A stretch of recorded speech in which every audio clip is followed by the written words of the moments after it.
To fa daga ƙarshe dai Rukayya ta samu labarin abin da wato aminiyarta kuma abokiyarta ‘yar uwarta ta aikata. Sai dai Rukayya ita ma a yanzu fa bata goyi bayan kan cewa fa abin da ‘yar uwarta ta aikata ba. Sai dai ta bayyana wani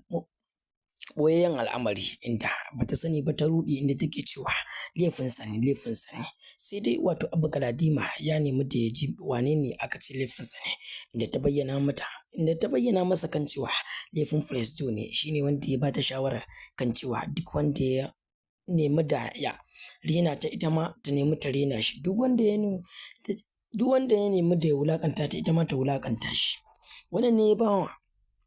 Abba Galadima mamaki kuma ya sa shi jikinsa ya sanyi, inda ya yi mamakin kan cewa da Sumayya ta bar gidansa kenan gurin Presido ta tafi ne ma domin Presido ba ta yi yaji bane domin da abin da ake mata a cikin wannan gida.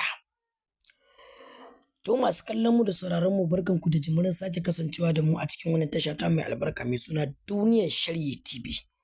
Na ce idan wannan ne zuwanka na farko wannan tasha ta mai albarka, muna ga mai roƙonka da ka danna mana subscriber da kuma alamar ƙara domin ganin sharhin namu da zarar mun ɗora a cikin wannan tasha ta mai albarka. Sai dai wato Sumayya ta riga da ta faɗa wa wato Rukayya kan cewa ta yi mata abin da bata taɓa mata a rayuwa ba. Me yasa za ta faɗa Abba? Ta je gurin Presido, inda daga ƙarshe dai mai martaba ya ce ya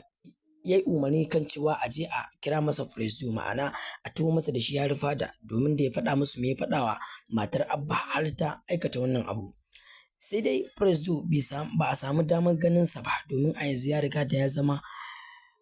wani babban mutum a wannan gari nasu, ko kuma mu ce muku a wannan ofis nasa, inda ganinsa ya wuya. Duk da cewar suna takama da mulki da izza, hakan bai ba su damar sun taho da wato Presido ba. Amma Presido ya samu labarin abin da wato tsohuwar budurwarsa ta aikata. Sai dai shi ma har yanzu yana nan yana ta tunani kan cewa me ya faɗa mata, ko ta yi aiki da abin da ya faɗa mata ne,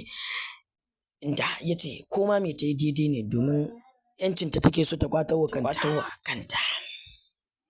Sai dai Abba Galadima yana nan yana ta bincike me ya kai wato matarsa gurin tsohon saurayinta wanda kuka fi sani da Presido, inda a ƙarshe dai rigima ta ɓarke tsakanin wato Presido da kuma shi kanshi Abba Galadima. Sai dai ganin yadda wato Abba Galadima yake tsananin ƙaunar wato matar tasa wato Sumayya, har yanzu dai ya ƙi ganin laifinta kuma ya ƙi ya hukunta ta game da wannan abu da aka ce ta aikata. Duk da cewar Sumayya tana da ilimin addini kuma tana da na boko, wannan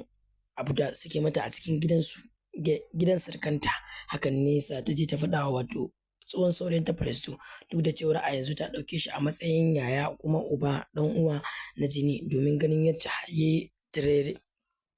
yadda suka shafi tsawon shekaru suna rayuwa da shi, wanda daga ƙarshe ya nuna mata komai ba komai bane, ba shi ne mijinta ba, mijinta Abba Galadima ne. Sai dai daga ƙarshe akwai wani abu da kafin ta bar wannan ofis na TOP ya faɗa mata kan cewa ta je ta yi wa mijinta biyayya, sannan ta rike shi tsakani da Allah in dai ta san tana son mijinta. Hakan ne yasa wato Sumayya take ta tunanin wannan abin kan cewa a yanzu Presido fa ba ta ita yake ba. Wannan shawara da ya bata ba ya bata bane domin son ransa, ya bata ne domin Allah da kuma Annabi. Ita muka koma ɓangaren su Amira wato ‘yar gidan sarki, Amira dai na nan tana ta zubar da kuka, wanda ita ce ya kamata ta bada labarin ko me ya faru, sai dai har yanzu ta kasa bada labarin me ke faruwa, inda har yanzu ba a sanarwa iyayen wato Shamsiyya kan cewa Shamsiyya fa ta rasu ba, inda mai martaba ya ce bai kamata a sanar musu ba domin ganin kar abin da zai je ya dawo. Wannan na faruwa a cikin ƙayataccen shirin nan mai suna Labari na mai dogon zango, amma kafin nan muna ga mai roƙonka,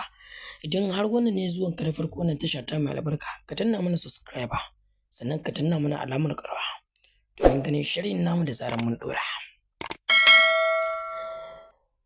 Sai dai iyayen Sumayya sun samu labarin kan cewa fa Sumayya ta je gurin Presido, duk da cewar a rayuwar Sumayya ba ta taɓa ɓoye wa iyayenta komai da komai ba,